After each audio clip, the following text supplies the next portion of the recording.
Bwana, mashindano ya Samia Cup ambayo yameanzishwa na Ali K, For Real, King Kiba yameweza kuibua gumzo kubwa sana baada ya kuonekana ya kwamba kuna baadhi ya wasanii ambao wanajiwepesisha sana kuonekana kwamba wapo simple. Kuna baadhi ya wasanii ambao brandi zao zinakuwa ndogo, na hii hapa ni kutokana na kujiwepesisha sana kupitia mashindano haya ya Samia Cup.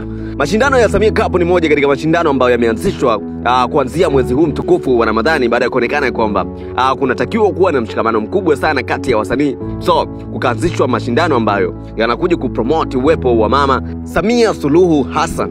So tunaona wasanii wengi sana pale kati wakiwa wanashiriki. Tumemwona Harmonize, tumemwona Mario, tuliona wakina Shifta Mnyama, watu wote maarufu ambao walikuwa wanahusika pale katika mechi zile pale, lakini pia tuliwaona comedy wote wakiwa wanashiriki mashindano haya ya Samia Cup.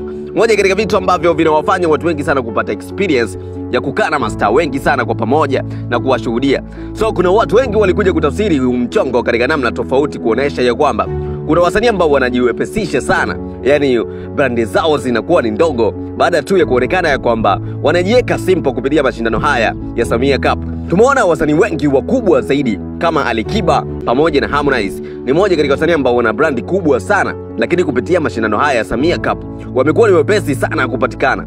Tumeona Harmonize akiwa anashiriki michezo pamoja na mashabiki zake wakiwa wanaonekana mara kwa mara, ovyo kila siku wanaonekana.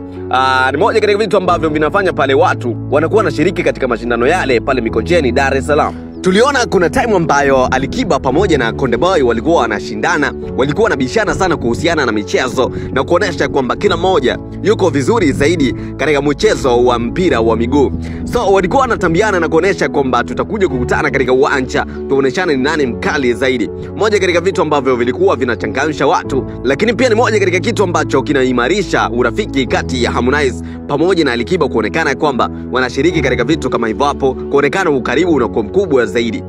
Lakini pia katika upande wa Mario tumeona akiwa anashiriki akiwa katika upande wa Bad Nations, Team Nation ambayo inafanya vizuri sana katika mashindano yale. So inaonekana kuna baadhi ya wasanii ambao ile interaction inakuwa na positive impact, yani kunakuwa na matokeo fulani hivi ambayo ni chanya zaidi, ukaribu unaongezeka pamoja na upendo, na watu wanakuwa marafiki na vitu vingine kama hizo hapo. Lakini kwa upande wa watu wengine walikuja kutafsiri mchongo ya kwamba inawezekana wakawa na blandi kubwa zaidi, inawezekana wakawa na heshima kubwa zaidi katika industry ya muziki, lakini wanaiwepesisha kutokana na ile kuonekana mara kwa mara, kwa sababu pale kwenye uwanja kila siku ni lazima watakuja kuwakuta wasanii ambao unawaona. Mario yupo kila siku, Harmonize yupo pale, Ali Kiba yupo pamoja na waigizaji wengine maarufu na wasanii ambao wanafanya poa zaidi katika industry ya muziki wa Tanzania.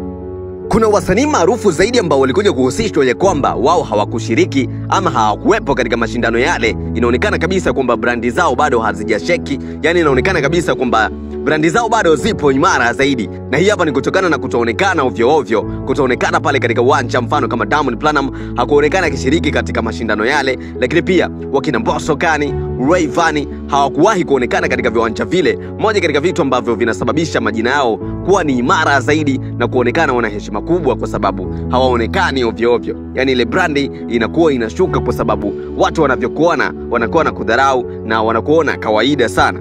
So mimi nataka unipange hapo kwenye uwanja wa comment, inawezekana ni kweli haya mashindano yakawa yanaimarisha umoja, urafiki na vitu vingine kama hizo hapo vizuri zaidi, ambavyo vinakuja kuleta impact moja kubwa sana katika industry ya Bongo Flava, ama inawezekana ni kweli kwamba mashindano haya ya Samia Cup yanaweza yakawafanya wasanii baadhi wakawa na brandi ndogo, yani wakashusha brandi zao kutokana na ule mchongo wa kuonekana mara kwa mara kwa mashabiki na vitu vingine kama hizo hapo. Nipange hapo kwenye uwanja wa comment. Mimi naitwa Jitu One Time, Jitu One TZ official Genius, na hii hapa ni Jitu Media.